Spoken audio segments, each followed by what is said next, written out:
जय माता दी दोस्तों, मैं हेमान्या मेहरा अम्बे कृपा चैनल में आपका स्वागत करती हूँ।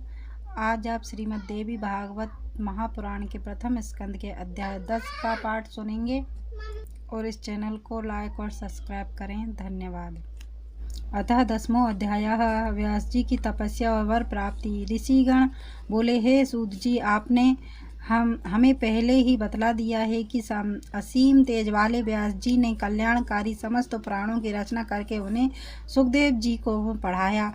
व्यास जी ने घोर तप करके सुखदेव जी को किस प्रकार पुत्र रूप में प्राप्त किया, व्यास जी के मुख से आपने जो कुछ सुना है वह सब हमसे विस्तार पूर्वक कहिए। सूत जी बोले, सत्यवती पुत्र व्यास जी से जिस प्रकार योगी जनों में श्रेष्ठ साक्षात मुनि स्वरूप सुखदेव जी उत्पन्न हुए, उत्पत्ति के उस इतिहास को मैं आप लोगों को बतला रहा हूँ।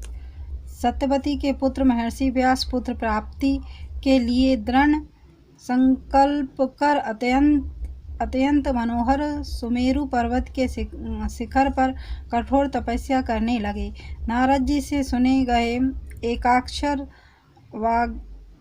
भाग्यबीज मंत्र का जप करते हुए तपोनिधि व्यास जी पुत्र प्राप्ति की कामना से परात्परा महामाया में अपना ध्यान केंद्रित किए हुए मन ही मन सोच रहे थे कि अग्नि, भूमि, वायु एवं आकाश इनकी शक्ति से संपन्न पुत्र की मुझे प्राप्ति हो।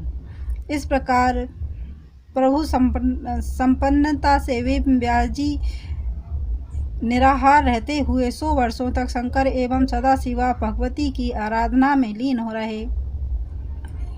अनेकस विचार करते हुए महर्षि व्यास इस निष्कर्ष पर पहुँचे कि शक्ति ही सर्वत्र पूजनीय है। निर्बल प्राणी लोक में निंदा का पात्र होता है और शक्तिशाली की पूजा की जाती है।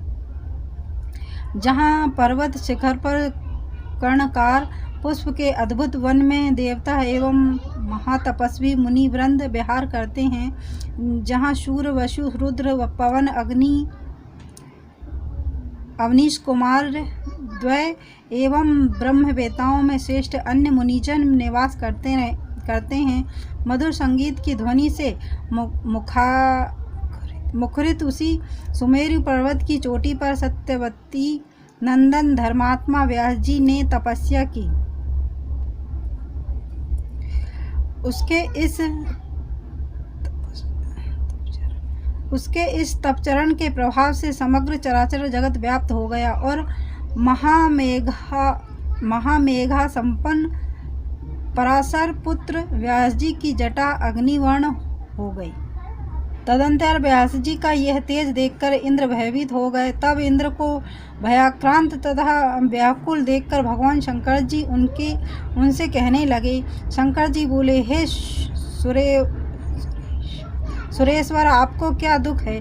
हे इंद्र, आज आप इस तरह भयग्रस्त क्यों है? तपस्वियों से कभी भी ईर्ष्या नहीं करनी चाहिए, क्योंकि मुनिगण मुझे शक्ति संपन्न जानकर ही तपस्या करते हैं। ये तपस्वी मुनि लोग कभी भी किसी का अपकार नहीं चाहते हैं। शंकर जी के ऐसे कहने पर इंद्र उनसे बोले, व्यास जी ऐसा तप इसलिए कर रहे हैं, उनकी क्या मनोकामना है? शिव जी बोले, व्यास जी पुत्र प्राप्ति की कामना से यह कठोर तप कर रहे हैं। इन्हें तपस्या करते हुए पूरे 100 वर्ष हो चुके हैं, अतः मैं इन्हें कल्याणकारी पुत्र प्रदान करूंगा। सूत जी बोले, दया भाव से युक्त प्रसन्न मुख वाले जगत गुरु भगवान शंकर इंद्र से ऐसा कहकर मुनि व्यास जी के पास जाकर बोले, हे वासवी पुत्र, उठो, तुम्हें कल्याणकारी पुत्र अवश्य प्राप्त होगा। हे निष्पाप, तुम्हारा वह पुत्र सभी प्रकार के तेजों से संपन्न, ज्ञानवान, यशस्वी और सभी लोगों का सदा अतिशय प्रिय, समस्त सात्विक गुणों से संपन्न तथा सत्य रूपी पराक्रम से युक्त होगा।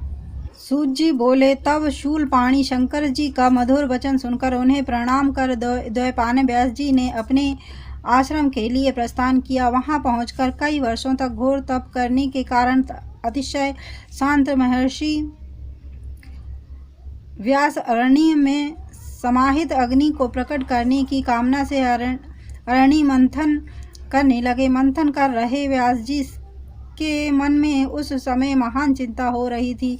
मंथन तब अरणी के पारस्परिक संयोग में प्रकटित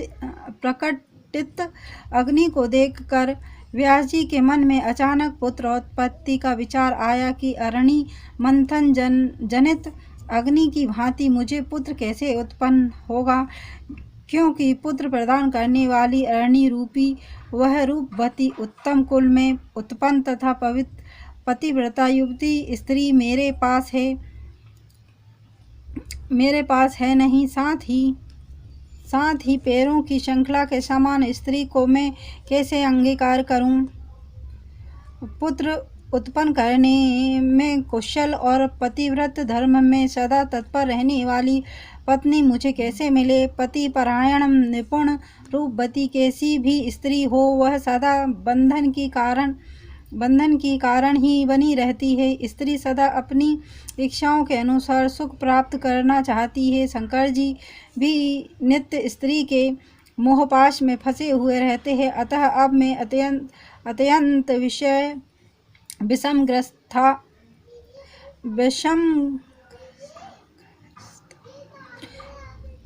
आश्रम धर्म को किस प्रकार अंगीकार करूं? व्यास जी ऐसा विचार कर ही रहे थे कि आकाश में समीप में ही स्थित घृताची नामक अप्सरा उन्हें दृष्टि गोचर हुई। चंचल कटाक्षों वाली उस श्रेष्ठ अप्सरा को पास में ही स्थित देखकर कठोर नियम संयम धारण करने वाले व्यास जी शीघ्र ही काम बाण में आहत अंगों वाले हो गए और सोचने लगे कि अब इस विषय संकट के समय में क्या करूं।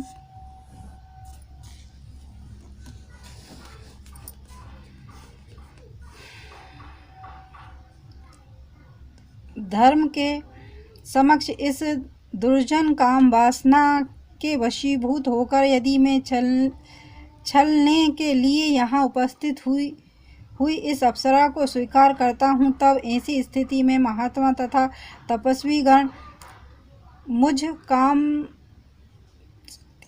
मुझ काम शक्ति से विहल का यह उपहास करेंगे कि 100 वर्षों तक कठिन तपस्या करने के पश्चात भी एक अप्सरा को देखकर महातपस्वी